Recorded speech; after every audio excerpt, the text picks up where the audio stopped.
नमस्कार मित्रांनो, मी बी टी गोरे आणि बी टी गोरे यूट्यूब चॅनलमध्ये तुमचं हार्दिक स्वागत आहे। माझ्या शेतामध्ये उभा आहे आणि हा माझा कांद्याचा बीजोत्पादनाचा प्लॉट आहे। ज्यांनी पुस्तक विकत घेतलं असेल त्याच्यामध्ये मी पुस्तक 3 भागामध्ये लिहिलेलं आहे। पहिला भाग आहे बीजोत्पादन, दुसरा आहे रोप तयार करणं आणि तिसरा आहे रोप लागवडीपासून कांदा हार्वेस्ट करणं आणि तो चाळीमध्ये साठवणं। तर हे सगळ्यात महत्त्वाचं आहे की तुम्ही कोणतं बी लावता। आणि मी दरवर्षी कांदे सिलेक्ट करतो, ते कांदे ज्याला आपण वलचणीला वरती टांगून ठेवतो आणि तेच कांदे मी प्लॉटमध्ये लावत असतो। आणि आता बघा, तुम्ही जर याची साईज बघितली, त्याला झालेलं सेटिंग बघितलं, मधमाशीच्या पेट्या ठेवलेल्या आहेत, पूर्णच्या पूर्ण हे जे गोट म्हणता तुम्ही किंवा डोंगळे म्हणता, हे पूर्णच्या पूर्ण भरलेले आहेत। मग आता याच्यासाठी मी काय केलं आहे हे थोडक्यात मी तुम्हाला सांगतो, जेणेकरून तुम्ही पण करावं।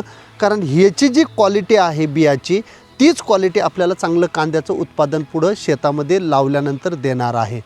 मग पाणी व्यवस्थापन, अन्नद्रव्य व्यवस्थापन, रोग आणि कीड व्यवस्थापन, ह्या सगळ्या गोष्टी आपण मॅनेज करू शकतो नंतर।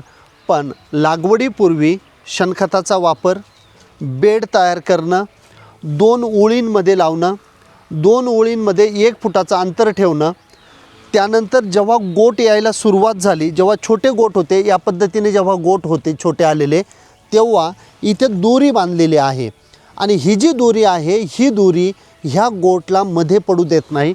तुम्ही बघितलं तर सगळी मधली जागा मोकळी आहे आणि गोट खाली पडत नाही।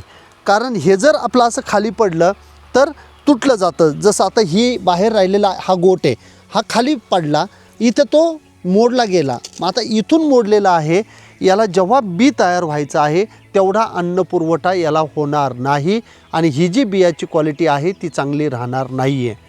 म्हणून मी तुम्हाला सांगतो की छोटी गोष्ट आहे, फक्त बांबूमध्ये लावले आणि ही दोरी लावलेली आहे, त्या दोरीमुळे ते इकडं पडत नाही आहे आणि एवढं छान। कारण आता वजन वाढणार आहे, आता याच्यामध्ये जेव्हा बी भरणार आहे, याच्यामध्ये जसं आता बी भरलं तर याचं वजन वाढलं आहे आता। आणि जसं वजन वाढेल, थोडासा वारा आला, पाणी दिलेलं असेल तर कदाचित ते खाली पडतं आणि आपलं उत्पादन घटतं।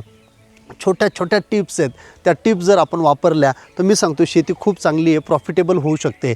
पण जर आपण फक्तच रडलो की कांद्याला दर नाही आणि हे नाही, ती गोष्ट फॅक्ट आहे, त्याला मान्य करायचं आहे, ते तर आहेच आहे। पण जिथं आपण मॅनेज करू शकतो, रेट आपल्या हातात नाही आहे, पण जिथं आपण मॅनेज करू शकतो तिथं आपल्याला मॅनेज करायचं आहे। हे ह्या व्हिडिओच्या माध्यमातून मी तुम्हाला सांगणार होतो। मग आता काय खतं द्यायचे आहेत, कोणते बुरशीनाशकं वापरायचे आहेत, कोणते कीटकनाशकं वापरायचे आहेत, कोणते टॉनिक वापरायचे आहे, हे सगळं मी पुस्तकात दिलेलं आहे। स्क्रीनवरती नंबर दिसतोय। अजूनही पुस्तक जर घेतलेलं नसेल, यावर्षीचा सीझन जाऊ द्या, आता संपत आला जवळजवळ, पण पुस्तक आत्ता घेऊन ठेवा आणि पुढच्या सीझनला गोट लागवडीपासून तर हार्वेस्टिंगपर्यंत, स्टोरेजपर्यंत सगळं पुस्तकात आहे, ते एकदा वाचा आणि त्या पद्धतीने प्रॅक्टिसेस करा।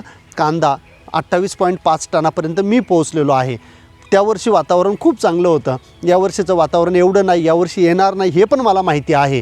पण तरी पण आज माझा कांद्याचा जो व्हिडिओ तुम्ही पहिला बघितला असेल की 55 दिवसाचा कांदा आहे, त्याची साईज एकदम मस्त आहे, हिरवीगार पात आहे आणि तिथं काय फवारणी घ्यायच्या ते पण मी त्या व्हिडिओत सांगितलेलं आहे।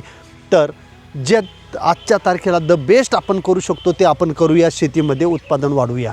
थँक्यू सो मच शेवटपर्यंत व्हिडिओ बघितल्याबद्दल। बी टी गोरे यूट्यूब चॅनल अजून जर सबस्क्राईब केलेला नसेल, विनंती सबस्क्राईब करा आणि व्हिडिओ जर आवडला असेल तर लाईक करा, शेअर करा, बाकी मित्रांना पण पाठवा। Thank you so much.